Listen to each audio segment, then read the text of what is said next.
Ladies and gentlemen, welcome to the Gorelympics, the biggest game show in Battlefield. Introducing your commentator this evening, the Fly Guy, Shidosha. Thanks, Steve, and welcome to the first episode of the Battlefield 4 Gorelympics with me, your host, Shidosha, the Fly Guy. The Gorelympics is a weekly event created by the mastermind Wintergore, where players face off in a bunch of crazy game modes in Battlefield 4. Let's move on to our first event. Welcome to the first event. China and America will be facing off today in a best-of-3 RPG Rooftop Rumble, a throwback to the first event in Battlefield 4 Gorelympics. However, to mix it up, this time we've installed mines in the center of the arena. Let's get started with round number 1. The first volley of rockets are fired off, and it looks like they've triggered the mines in the center of the field. China manages to clear all but 2 players, putting them in the lead by a safe margin. It's currently a 2v6 situation, and this doesn't look good for the American team.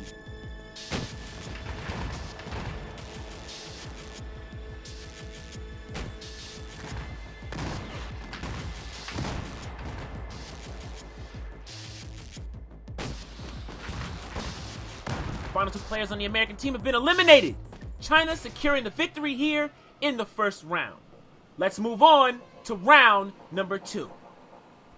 America needs to secure victory here in round 2, as China only needs to score 1 more win to be victorious in the RPG Rooftop Rumble. Through smart adjustment from the American team as they quickly fire off their rockets with focus on the center players. Seems they've learned from their mistakes as they eliminate all but 3 of the Chinese team. The Chinese team is detonating the area mines. I think they plan to take out the Americans who drift too close to the arena center.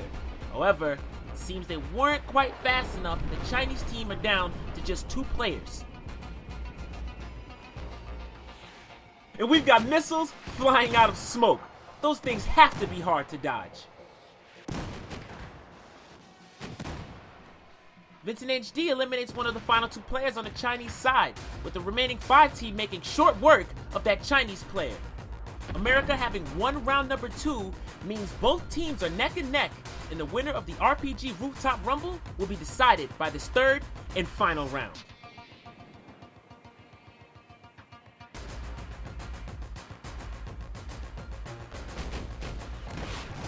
Both teams are coming in strong with multiple players eliminated on both sides. The American team, however, is leading by 1 player. Another Chinese player drops. The American team is going aggressive and pushing their way across the arena, making short work of the final 2 players on the Chinese team.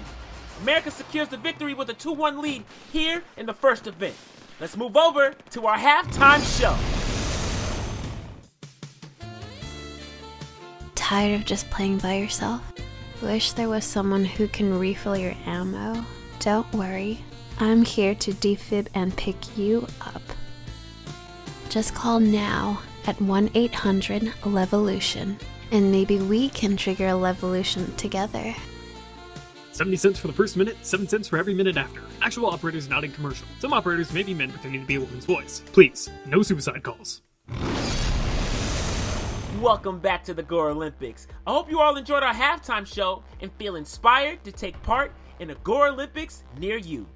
The second event will take place on the top of Yaoming Tower, which provides luxurious apartments overlooking the beautiful Shanghai River.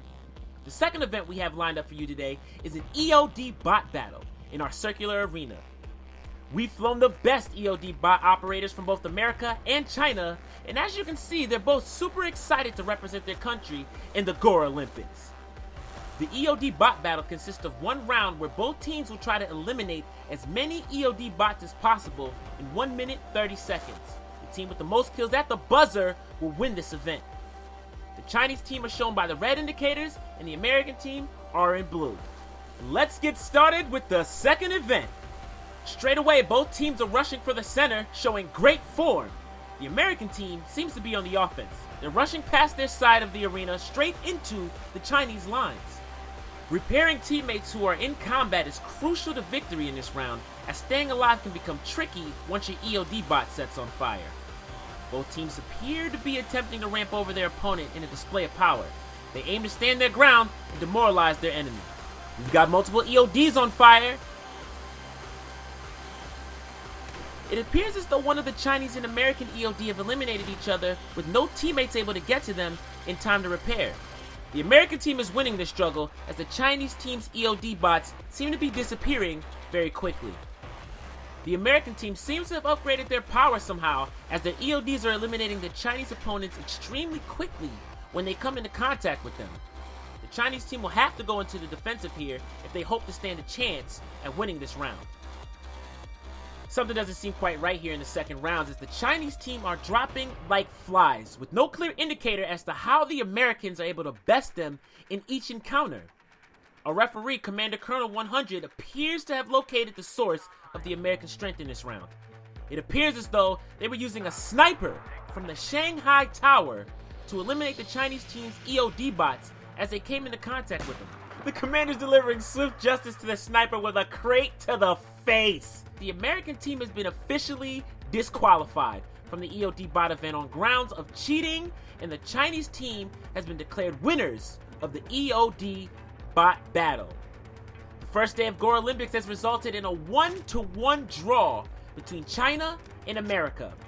We move over now to say thanks to all the people that took part today. Without them, the Gorelympics would not have been possible. To celebrate the launch of our first episode, we're going to have our veteran members who've been with us since 1942 perform a group skydive in the Shanghai Tower.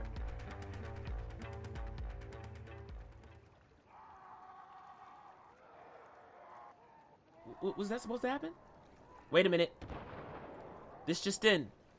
I'm getting word that there's been a fault with all 20 parachutes.